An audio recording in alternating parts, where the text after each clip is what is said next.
성경 말씀은 출애굽기 13장입니다. 출애굽기 13장 17절부터 마지막 22절까지 한 절씩 교독해서 읽겠습니다. 출애굽기 13장 17절에서 22절입니다.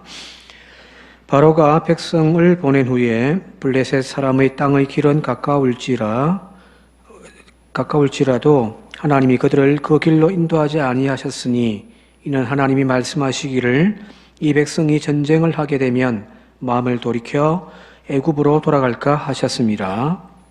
그러므로 하나님이 홍해의 광야길로 돌려 백성을 인도하시니 이스라엘 자손이 애굽 땅에서 그들을 지어 나올 때 모세가 요셉의 유고를 가졌으니 이는 요셉이 이스라엘 자손으로 단단히 맹세하게 하여 이르기를 하나님이 반드시 너희를 찾아오시리니 너희는 내 유고를 여기서 가지고 나가라 하였음이더라.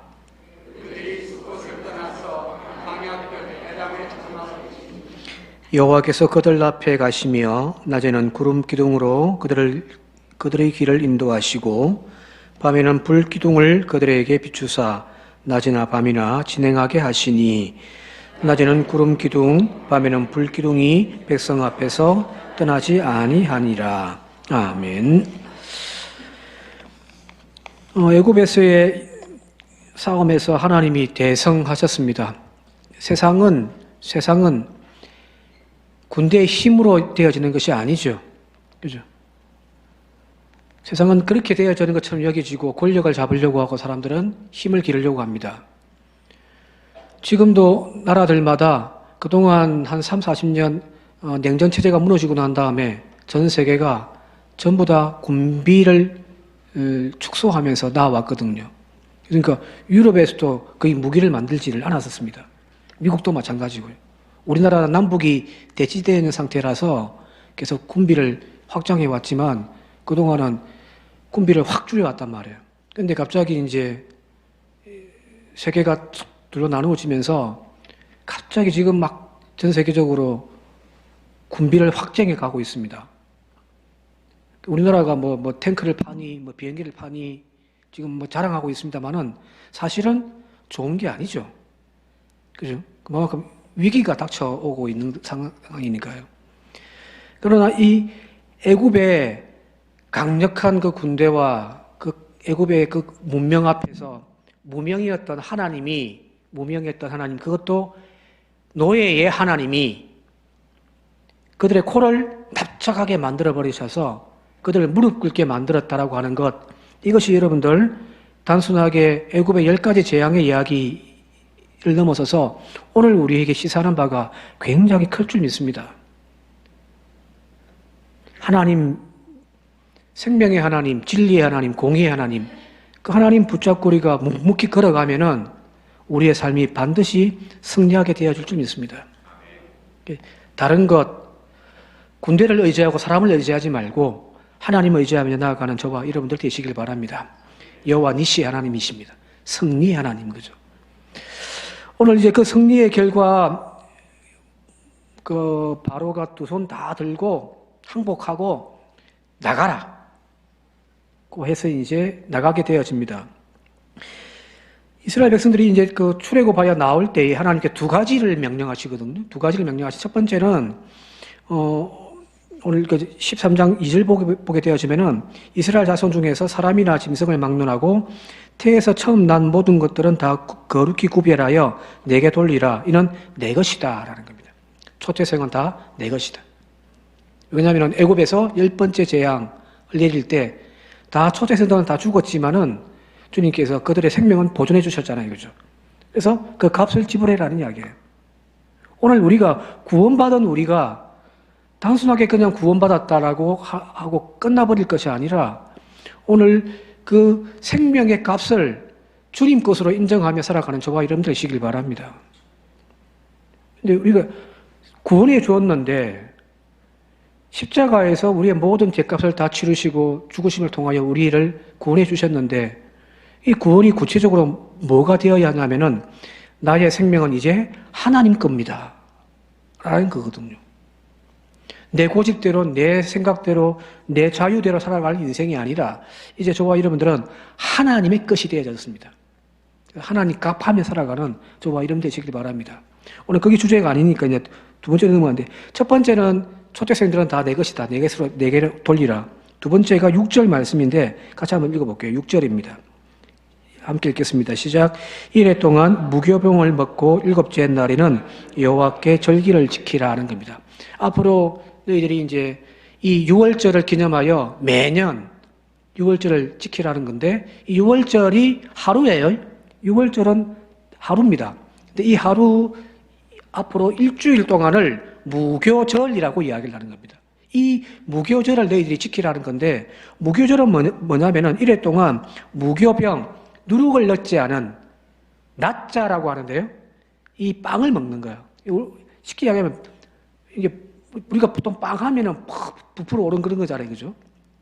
그러니까 이건 이스트가 들어갔단 말이에요. 누룩이 들어갔기 때문에 빵이 부풀어 오르잖아요. 근데 이제 누룩을 넣지 않으니까 이게 부풀어 오르지 않죠. 그걸 이제 구우면 납작한 비스켓처럼 되어집니다. 그래서 6월절 되어지면은 유대인들은 지금도 낫자라고 이만한 큰 비스켓을 구워가지고 먹습니다. 전혀 누룩이 들어가지 않는 거예요. 이 무교배를 지키는 이유는 뭐냐면은 광야에 나오기 직전에 그들이 급하게 빵을 만들어가지고 먹은 것이 아니라 출애굽할 당시에 급하게 빵을 구워서 음식을 준비해서 나왔기 때문에 그냥 반죽만해서 구운 빵, 이 무교병을 먹었기 때문에 이걸 기념하라는 거거든요. 자, 이 일주일 동안 유대인들은 철저하게 누룩을 넣지 않는 빵을 계속 먹습니다. 혹시 금빵 먹어보셨죠? 그죠? 금빵 맛있습니까? 안 먹어봤습니까? 제가 다음 주에 사다 드릴게요. 한번 먹어보세요. 금빵 한 봉지를 다 먹으면 어떻게 되는지 압니까? 목이 말라 죽습니다. 그래서 그 안에 별사탕이 들어가는 이유가 뭐냐면, 별사탕을 먹어서 침이 고이게 하기 때문에. 빵이 그렇게 맛있는 것이 아니에요. 그냥 밀가루만 반죽해서 구운 거라 맛이 없습니다. 영양가도 별로 없고요. 그런 것을 일주일 동안 계속 먹으라는 거예요. 그죠? 저는요, 유대인으로 안 태어난 게 천만다행입니다. 일주일 동안 저보고 이거 먹으라면 저는 집을 나가버릴 겁니다. 아침에 했던 밥도 점심때 똑같은 거 내놓으면 짜증을 내는 사람이라. 근데 일주일 동안 계속해서 이런 맛도 없고 척박한 빵을 계속 먹는 거죠. 그게 6월절 전에 이루어지는 무교병을 먹는 무교절 기간입니다. 여기 보면 7절에 보면 이렇게 되어 있습니다. 이래 동안에는 무교병을 먹고 유교병, 누룩이 들어간 그 빵을 네게 보이지 않게 하며 내 땅에서 누룩을 내게 보이지 아니하게 해라 하는 겁니다. 그래서 6월절 되면은 대략 우리가 예수님 돌아가시는 날이 6월절 바로 하루 전이었으니까 우리가 이제 보통 부활절 그쯤이 이제 유대인들에게는 6월절이에요. 그러면은 이 일주일 동안 무교병을 지내기 위해서 유대인들은 한 달 전부터 준비합니다. 그래서 집에 있는 모든 누룩이 들어가 있는 음식들은 다 찾아가지고 밖에 갖다 버립니다. 그래서 막 대청소를 하는 거예요. 소파에 혹시라도 소파에 과자를 먹다가 흘려가지고 소파에 구석에 또 끼어있지는 않은가 싶어가지고 구석구석 다 뒤져가지고 누룩이 들어가 있는 빵이든 과자든 모든 음식을 다 찾아가지고 대청소를 하는. 그래서 아이들은 학교를 안 갑니다. 집에 이걸 준비하기 위해서요. 그 정도로 철저하게 지키는 것이 바로 이 무교병이거든요. 근데 왜 주님은 이 누룩을 제거한 빵을 먹으라고 했을까? 출애굽할 당시에 이 무교병을 먹었기 때문에 그걸 기념하기 위함도 있지만 그럼 하루면 되잖아요. 왜 일주일 동안 하냔 말이에요. 또 집에 있는 모든 누룩을 다 제거하라고 하실까? 그럼 안 먹으면 되지. 그죠? 집에 있는 누룩이란 누룩은 다 찾아가 버려야 될 상황이 되어지니까 여기에는 누룩을 제거하는 이유에 대한 또 다른 무엇인가 영적인 의미가 있다는 거잖아요. 그 영적인 의미를 바로 이야기하자면은 그것은 바로 애굽에서의 익숙해 있던 과거의 습관을 철저하게 끊어내라는 겁니다. 이제 그들이 출애굽하여 하나님의 약속의 땅으로 나아가는데 여기는 두 가지의 의미가 있죠. 첫 번째는 출애굽을 해야 되고요. 또 하나는 가나안 땅에 정착을 하는 거죠. 그죠? 이 두 가지가 동시에 이루어지는 것이 아니라 하나하나가 다 의미가 있는 거거든요. 약속의 땅에 들어가 정착하는 삶, 하나님의 자녀로 살아가는 삶이 되기 위해서는 먼저 우리가 해야 할 것은 뭐냐면 출애굽을 해야 되는 거예요. 죄의 자리를 끊어내는 출애굽이 되지 아니하면은 어떤 일이 발생하냐면 지금 이것이 제대로 안 되어가지고 어떤 일이 발생하냐면 민수기에 이스라엘 백성들이 광야에서 40년 동안 돌고 돌다가 출애굽한 1세들이 다 죽은 거예요.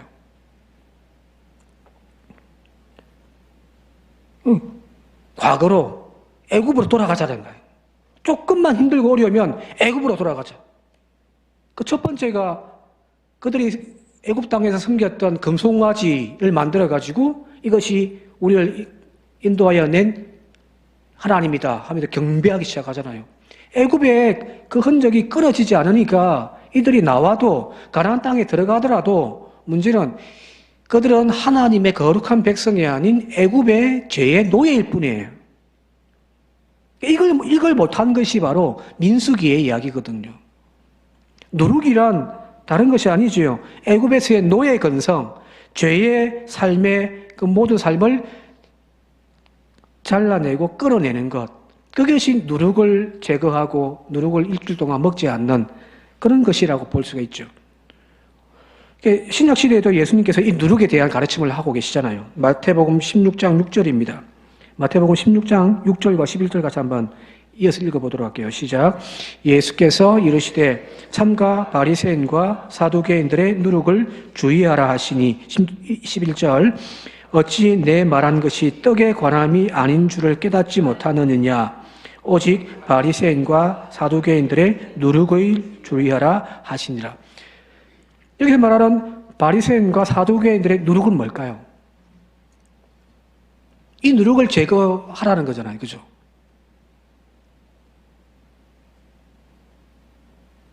바리새인과 사두개인들이 강조했던 것이 뭔가를 생각하시면 되는 거예요. 구약의 율법입니다.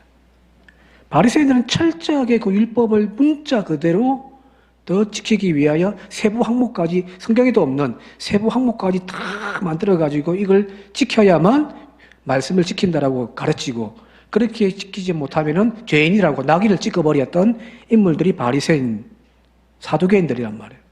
율법학자들. 그들의 누룩을 제거하라는 거예요. 이걸 끊어내지 못하면 애굽에서 그들이 나와서 하나님의 율법으로 하나님의 거룩한 백성이 되어졌던 것이 구약 시대였다면 그래서 애굽을 끊어내는 것이 과거의 누룩이었다면 신약 시대의 예수님에게서는 그 율법에 얽매여 살고 있는 그들에게 이 율법이라고 하는 누룩을 끊어내지 않고서는 신약, 새로운 구원의 약속으로 나아갈 수가 없는 거거든요. 오늘 우리의 신앙생활도 마찬가지인 거죠.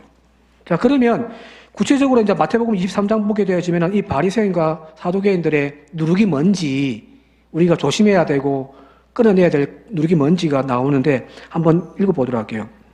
좀 기니까 같이 한번 읽어보도록 하겠습니다. 마태복음 23장 5절부터 7절 시작.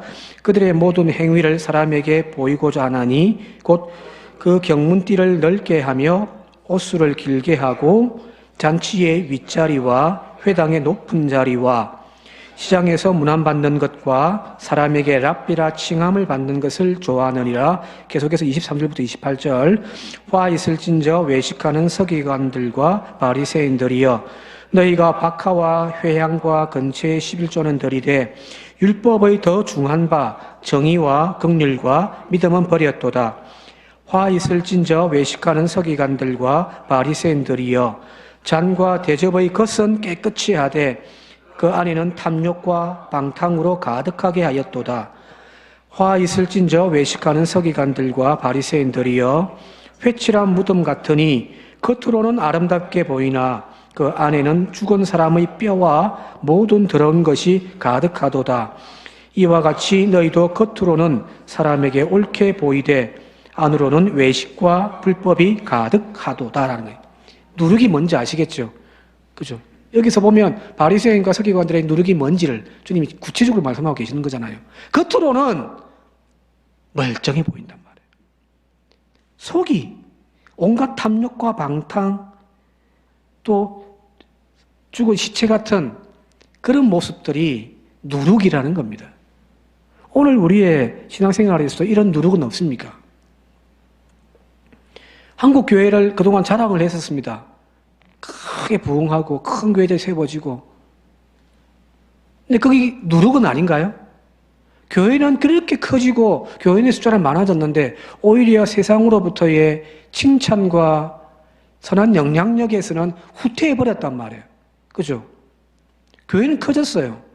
그런데 세상에 빛과 소금으로서의 역할을 감당하지 못하는 오히려 후퇴해버리는 그 모습이 오늘 여기 나와 있는 바리새인과 서기관들의 누룩은 아닌가라는 겁니다. 이거 버리지 않고서는 오늘 우리가 구원의 은총의 자리로 가나안 땅으로 나아가는 그 모든 걸음들이 헛걸음입니다. 이 세대들은 다 죽는 거죠. 또 한 가지 이 누룩과 관련되어서 중요한 사건 하나가 있는데 바로 예수님께서 이제 십자가에 못 박혀 죽기 바로 그 전에 하루 전에 밤에 제자들과 불러 모아놓고서 유월절을 준비하는 장면들이 나오잖아요. 그죠? 그게 우리가 알고 있는 최후의 만찬인 거죠. 거기 보게 되어지면은 제자들이 이제 그 다락방에다가 유월절 음식을 차려놓고서 이제 주님과 함께 최후의 만찬을 하는 자리가 나옵니다. 그때 주님께서 뭐라고 말씀하시냐면은 자, 먹던 떡, 빵을 나누어 주면서 받아 먹어라.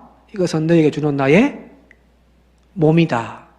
그리고 포도주 잔을 함께 나누어 먹으면서 받아 먹어라. 한번 영상 한번 보여주실래요? 예. 다음. 예. 받아 먹어라. 이것은 내 몸이다. 받아 마셔라. 이것은 죄사함을 얻기 하려고 많은 사람들을 위하여 흘리는 바 나의 피 곧 언약의 피다. 여기서 말하는 이 빵과 포도주가 뭐냐면 여기서 말하는 유월절에 먹는 맞자 음식이란 말이에요.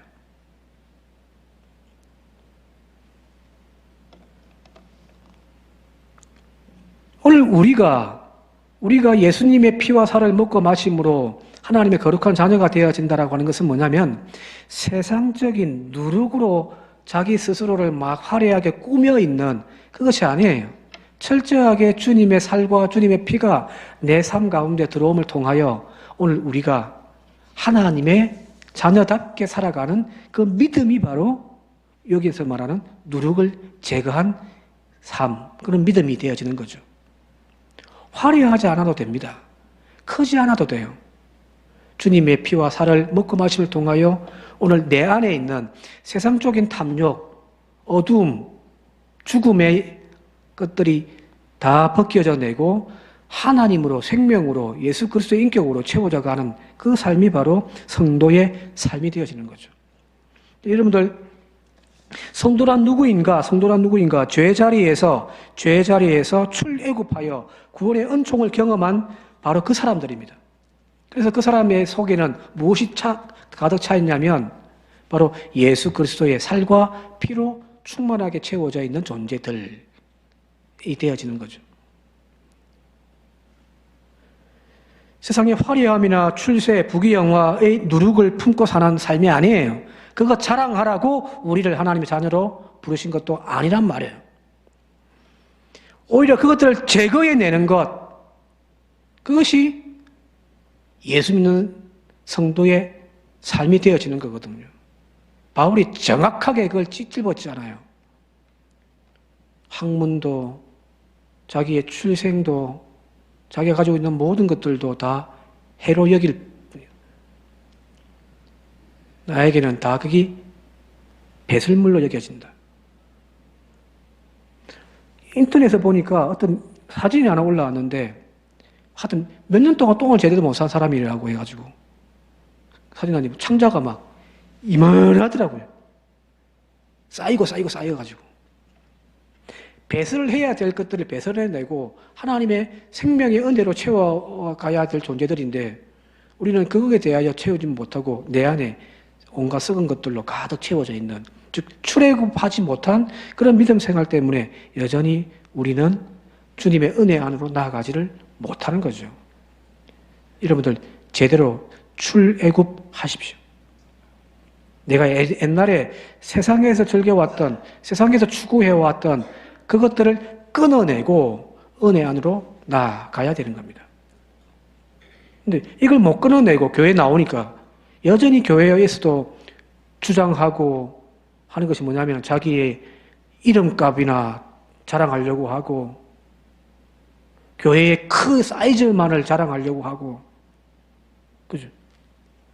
여전히 출애굽하지 못한, 몸은 은혜 자리에 나와 있지만 그의 본성은 출애굽하지 못한 사람의 특징이 바로 그런 모습이거든요. 이 무교병의 특징은 버려라, 끊어내라, 그런 주님의 가르침을 믿습니다. 그 다음에 이제 오늘 읽은 본문 말씀에 이제 출애굽에서 이제 광야로 나아가는데 구름 기둥과 불 기둥으로 그들을 인도해 가더라는 이야기입니다. 잘 아시듯이 여기에 날씨가 거의 한낮에는 40도, 정말 더울 때는 50도까지 올라가는 날씨가 되어지니까요. 태양빛에 그대로 노출되어지면 일사병이 걸릴 정도입니다. 이전에 영화에 올리비아 했으니까 그 영화에 보면은 이 광야, 모세가 걸어갔던 이 광야의 길을 쭉 배경으로 해서 나왔던 영화가 있는데 그 광야의 길을 막 가다가 낮이 되면은 뭐냐면 이 사람들이 도저히 움직일 수가 없으니까 그냥 조그만한, 큰 것도 아니에요, 몸만 겨우 들어갈 수 있는 천막 하나 탁 쳐놓고 그 안에서 그냥 낮에 쉬는 거예요. 그러니까 이제 해가 좀 떨어지면 산산한 바람이 부니까 이제 또 이동하고 그런 장면이 나오거든요. 바로 그거죠. 이 엄청난 뜨거운 열기 속에 정말 절실하게 필요한 것이 뭐냐면은 햇빛을 가려주는 겁니다. 그게 뭐냐면 구름 기둥이죠. 구름 기둥이라는 것이 이렇게 쭉 올라가 있는 기둥이라고 하는 의미도보다는 이렇게 넓게 그들이 지금 머물러 있는 그곳에 하나님께서 구름을 쫙 펼쳐주심을 통하여서 우산을 만들어주시고 햇빛이 그들을 고통스럽게 하지 않도록 하는, 그게 구름 기둥이고요. 불 기둥은요, 밤 되면요 추워요. 엄청 추워요. 그러니까 이 불기둥으로 그들 주변에 밝게 빛을 비춰주는 분도 있습니다만 또 한편에서는 그들에게 따뜻함을 제공해주는 그런 은혜가 바로 구름기둥, 불기둥이거든요. 오늘 우리의 삶에도 하나님의 이 구름기둥과 불기둥이 여전히 함께하고 있음을 믿습니다. 주님의 은혜가 아니면, 주님의 돌보심이 아니면 살아갈 수 없는 존재. 근데 가만히 생각해 보면은, 자, 우리가 지금 태양빛을 받고 있지만은 지구의 그 대기가 이 태양빛을 막아주기도 하고 열이 방출되는 것을 보호해주기도 한단 말이에요. 근데 여기에 구멍만 생기면, 그래서 옛날에 우리 오존층이 파괴되니 그런 이야기 많이 했잖아요. 이것만 하나님이 싹 걷어버리시면 이 땅에 있는 모든 생명체들은 다 죽습니다. 얼어 죽든지 아니면 말라 죽든지. 하나님이 조금만 거두어버리셔도 엄청난 일이 발생할 건데 오늘 하나님께서 바로 그 은혜와 그 사랑의 돌보심으로 우리를 지켜주고 계시다는 사실을 늘 기억하며 사시기 바랍니다. 구름 기둥과 불 기둥이 따로 있는 것이 아니라 날마다의 나의 삶 속에서 우리는 그 하나님의 은혜 안에 살아간다는 사실을 늘 기억하며 사시기 바랍니다. 하나님의 은혜가 아니면 도저히 살 수 없는 존재가 바로 저와 여러분들입니다. 내가 열심히 사는 것처럼, 내가 뭔가 하는 것처럼 보여집니다만은 하나님이 한순간만이라도 우리에게서 등을 돌려버리신다면은 존재할 수 없는 나약한 존재가 저와 여러분들이에요. 그래서 지금 내가 살고 있는 삶의 모든 환경이라는 것들이 어찌 보면 하나님이 나를 지켜주시는 은혜의 기둥이라는 사실을 기억했으면 좋겠습니다. 하나님, 내 환경이 왜 이렇지요? 왜 이렇지요? 왜 이렇지요? 불평할 것이 아니라 모든 조건들이 하나님이 나를 지금 버텨나가며 살 수 있도록 하게 하시는 하나님의 은혜임을 기억하면서 바라기는 낮에 구름기둥, 밤에 불기둥이 그 백성들을 떠나지 아니하였더라고 하는 22절의 말씀처럼 나와 함께하고 있음을 고백하며 한 주간도 주님의 보호 안에서 날마다 찬송하며 나가길 바랍니다. 오늘 이렇게 찬송을 마지막 다 골랐었는데 우리 장로님이 앞에 불러버렸잖아요. 그것도 두 번씩이나. 그죠?